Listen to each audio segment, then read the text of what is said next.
Domani si terrà una cabina di regia per decidere il da farsi sulla base del quadro epidemiologico. Domani dunque l'ufficialità di alcune delle tante misure di prevenzione alla diffusione del contagio anticipate nei giorni scorsi da diverse agenzie stampa.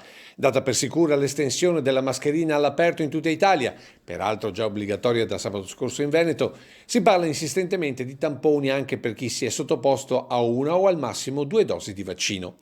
All'abbassamento della difesa immunitaria corrisponderebbe infatti un aumento della probabilità di diventare vettori del contagio.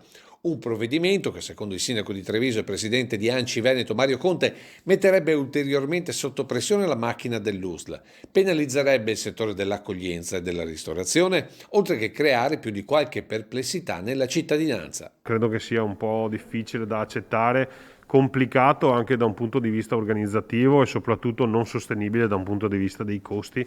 Da qui quindi l'appello per un'attenzione particolare alla prevenzione in questi giorni di feste e cenoni. Chiedo a tutti di proteggersi, lo devono fare utilizzando la mascherina, lo devono fare limitando quelle che sono le situazioni di pericolo, con la consapevolezza che anche i vaccinati possono risultare positivi ma rischiano 5 volte meno di un non vaccinato.